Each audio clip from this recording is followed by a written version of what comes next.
I think I just don't get this author, but I look forward to you telling me why I'm wrong in the comments if you do.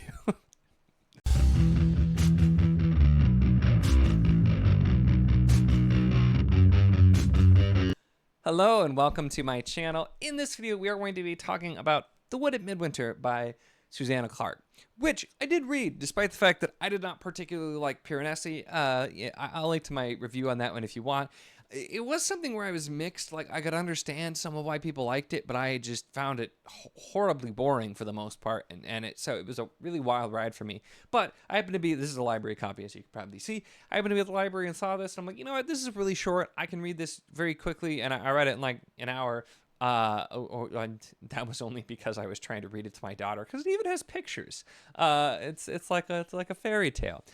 I will say, I'm a bit mixed on fairy tales. For one, I'm also a bit mixed on short work. Both of them are things that I've gotten more of an appreciation for over time, because I've read some short work that I've actually quite enjoyed. But I feel like a lot of the reasons that I don't like short stories as much is the reason I didn't like this, because yeah, okay, it's got the aesthetic of winter. It's that kind of like mystical feel, that sort of like fairy tale-esque feel, but also this is like 50 pages long, by the way, and I am going to I'm going to spoil it because I just am. So if you don't want to know the ending of this, then probably don't watch. But it's literally like it just ends, and it just does. And the whole thing we're set up is I'm probably also mispronouncing this character's name. It's either Maraudus or Marodus. I don't know. I think I said Maraudus when I was reading it, so that's what I'm going to say. It's a hard name to pronounce.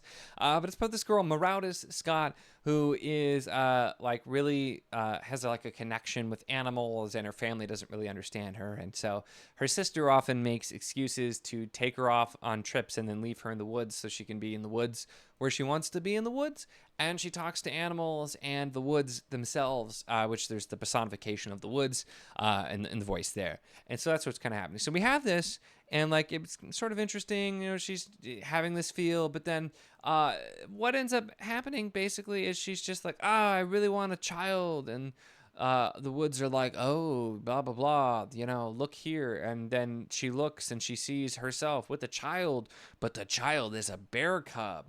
And the other animals are like, oh, no, don't go. But she does. And then it just sort of ends. And like there's mention that there's a painting showing her with a bear cub looking happy. And I'm just like, okay. And it just felt like it was this buildup for absolutely nothing. It just sort of ends abruptly. I kept thinking, I'm like, oh, there's going to be some sort of deeper meaning or there's a message. But it's just, no, like she decided to walk and she did. And if you go there, you can see a painting of her with the bear. Like, I'm not even kidding. Like, the last line of this book. Hold on. I'm going to pull it up. I did read the author's note, too. It did not help here at all. But let me get here really quick. Just ends with... Perhaps one day you will visit this city that is near to the wood. Look for the little church that is dedicated to St. Francis. In a side chapel above an altar, you will find a painting of Maraudus Scott. It shows her seated in a winter wood. Snow falls on her. The wind buffets her, and the dark trees are like the stalls of a savage cathedral. Her throne is black and battered. Her black Victorian dress is ragged. She holds in her lap her child, the brown bear cub. Her expression is fierce, but also triumphant. So, like, writing's really solid, but it's just like, I mean, literally right before that, we just have the day came when she disappeared into the wood forever, and her sister was frightened. And like, that's it. And I'm just like, I don't know. Maybe I'm being obtuse here and not realizing it, but I'm just like, what is even the message here? I feel like you're setting this up. Again, I get if you just kind of like, oh, it's got that mystical feel. You like the descriptions of the woods. Okay, I can get that. The writing is solid here. I will absolutely do that. But also, it's just like, I'm a big fan of like engaging prose. I have said I'm not huge on like fairy tales, so maybe that's a part of the reason why. And this there's some nice descriptions, and the style here I think works for the type of story. But just being like, oh, and one day she disappeared and was like, I don't know. I feel like I'm trying to explain it, and it's just like my brain doesn't even want to compute here. So this is one where I really am curious if you're a fan of this, because the reviews seemed mostly positive. I did look up some reviews afterward, but they were all like, "Oh, it could have been longer, but I felt really mystical."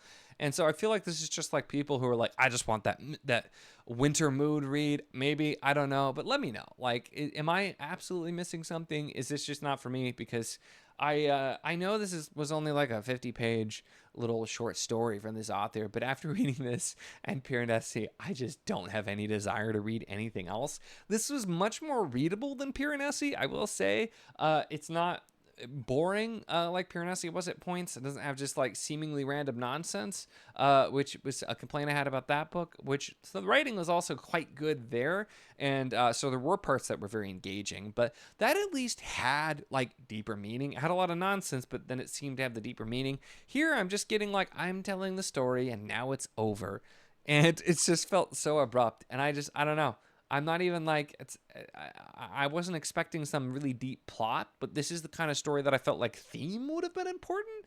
And besides like the theme being just like closeness to nature, which the author's note or the afterward does lead me to be that was mostly the point, is just like closeness to nature, and it being a human character, like the personification of the woods. I guess I get it. But again, it just, I don't know. It just sort of ends and left me like just being like, what even was this? So, all right, I'm going to stop complaining about this book now, but please, legitimately, let me know your thoughts, whether you completely disagree or agree with me if you've read this. I am legitimately curious. This is just one of those books that, like, I'm not even trying to be argumentative. I legitimately don't get the appeal of this, and I would love to understand why it appeals to you if it does. So let me know. That is it for this one, though. Make sure to give the video a like if you enjoyed it. Check the links in the description, as always, for the Patreon if you want to support what I do, as well as the Wizardly Enclave Discord if you want to chat books, whether this book, other books, really anything at all. It's a lot of fun. We'd love to have you. And, of course, if you enjoy my content, make sure to subscribe.